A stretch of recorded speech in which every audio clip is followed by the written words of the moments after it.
Hello, people, and welcome back to the Just Joe Football Show. It's Wednesday, the 28th of June, and I hope you are all doing well. It's time for another Leeds United update. We have another runner in the race for Raphinha. But before we get into the video and have a chat about that, please smash a like, subscribe to the channel, get your comments in, and of course, hit that notification bell. And I just want to shout out a new YouTube channel that's recently been set up by two Leeds fans, father and son duo at the Leeds lobby.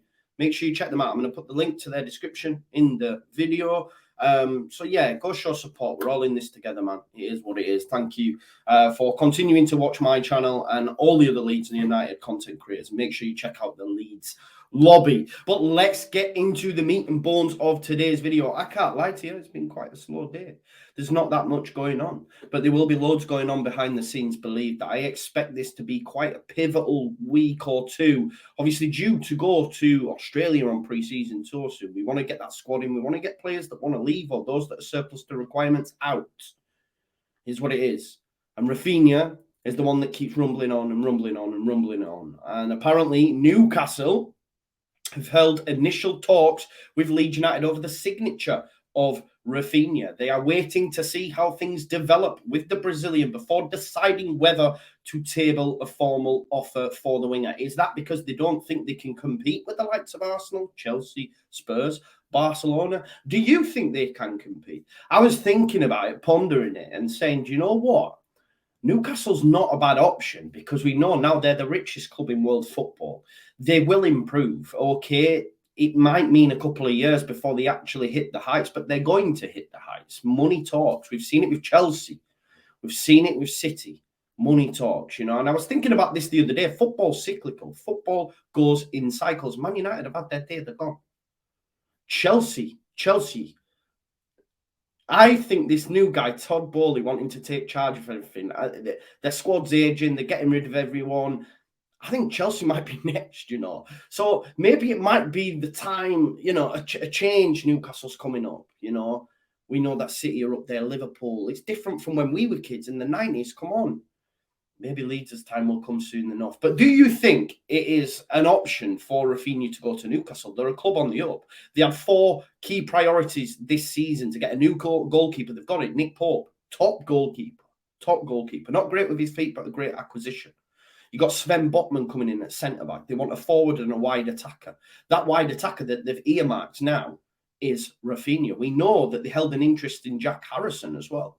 But Jack Harrison's going nowhere. We can't afford to let him go. He's an upcoming crown in the jewel, if that makes sense. The ones at the top of the tree are Phillips and Raphinha. We can't sell them to and then move Jack on as well. But the wide attacker that Newcastle want, it's sort of taken the back burner because they've been getting Pope in, they've been getting Botman in. You've got to remember as well, this Newcastle side's going to look totally different. They've basically got a new back four, you know, a new defensive line, you know, in Dan Burns, Sven Botman, Matt Targett, Kieran Trippier, and then Nick Pope. They'll be a lot stronger next season. They've brought in Bruno Guimaraes. They have Joe Linton hitting form. They've got Alan St. Maximin.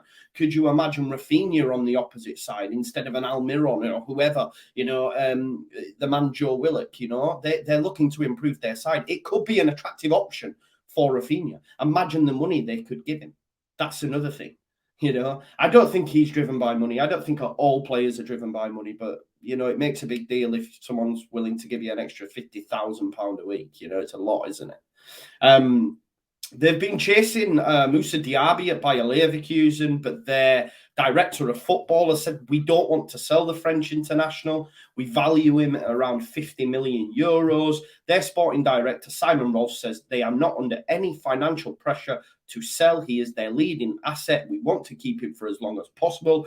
We would like to keep him and for him to play in the Champions League next season. That sounds familiar to us chasing Brendan Aronson. It sounds like that Diaby deal is not going to happen unless Newcastle put crazy money in. But he might want to stay over in France as well and play in the Champions League because Newcastle are a long way off that. Then again, that throws up, you know, conjecture to think about, will Raphinha want that move to Newcastle? But I like that Newcastle's entered the race because we know they've got cash money. You know, you're looking at then Newcastle, Barca, Arsenal, Tottenham, Chelsea. That's 5 clubs in the hunt for Raphinha. We've already had one bid tabled from Arsenal. They're not getting anywhere close to Leeds United's valuation. which is worrying. I genuinely don't understand it, because it's been reported, and this is reputable sources, you know, that have linked Newcastle with you know, bid or looking into at least you know, having conversations with Leeds.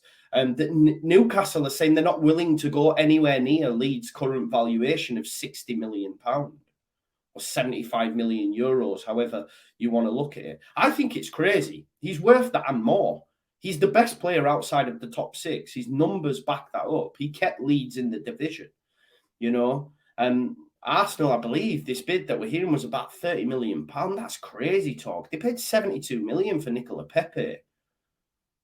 It might sound mad, but I'm gutted Man United that in the hunt, because they would pay. I don't want him to go to that club, but they're crazy, aren't they? But look, Leeds United are determined to extract the maximum price for Raphinha. We've sold Calvin. That's another bargaining chip. Say, we've already lost Calvin. We don't need to sell Raphinha. This is the attitude they need to have. If you want him, you've got to pay for him. And look, Leeds United could even say, right, okay, stays put, because we paid 17 million for him, and not that big of a wage just to have a Brazilian international do what he's done in this side. But I think Leeds United need to sell in order to improve the squad overall. Someone said to me yesterday, Joe, why do you want Leeds to be a selling club? I don't want Leeds to be a selling club. But you've got to understand, you know, Phil Hayes done a brilliant article on the Leicester model. Leeds United are in that transitional period where we will have to follow that till we get to a certain level. When we first came up, no one wanted our players, really. Now that they've adapted second, you know, season in the Premier League, they say, right, yeah, these can do it. We'll take Calvin, we'll take Raf. You know, we have to accept where we are. But what these other clubs need to accept is that if you want to take him, you've got to pay the money. Apparently, Newcastle would be willing to go up to around 40 million, although some of that will depend on add-ons. 30 million plus add-ons. That's crazy talk. Even, look, I do get that a lot of these top six sides, they don't see your player. They assume in the games, they see, he's not that good. It's not that good. He's not worth this. He's not worth that. As soon as they start playing for their football club, they think, oh, yeah, this guy's a baller. Watch Arsenal fans' opinion change if he goes there. These guys don't think he can get ahead of Saka, etc. He's not that, you know, he's not needed that much. It's crazy talk. It's crazy talk. I think Newcastle's fans would be more excited about the prospect of signing Raphinha because they understand. You know, they'll watch him more regularly. Well, that's not to say that, but they get it. You know what I mean? Raphinha for them would be a massive clamour. But it depends on whether Raphinha wants to go to Newcastle and wait that couple of years before they get European football. Eddie Howe's still in charge. Does he have the pull? I'm convinced that as soon as they hit rocks, Eddie Howe will be pushed out and they'll bring in a big name, you know, a Mourinho or someone like that, someone that can attract them big names. Pochettino's still available. Then managers will attract the big names. Can Eddie Howe do that? But I think Newcastle are going about it the right way in terms of bringing in players that have done it in the Premier League. It's an interesting one. I want to know your thoughts in the comments. Do you see Newcastle as being an option? People will laugh, but they have the money. They're a club on the up. I don't see if everyone matched the valuation him choosing Newcastle, but Newcastle could be the club that get closer to that valuation with the money that they've got. So we'll have to wait and see what happens on this situation. Keep it locked on the Just Joe Football Show. Make sure you check out the Leeds lobby as well, but keep it locked because, as I say, if any news breaks, you know I'm here to hit you with it. But thanks as always for watching the channel, and I'll see you in a bit. Peace out. Leeds.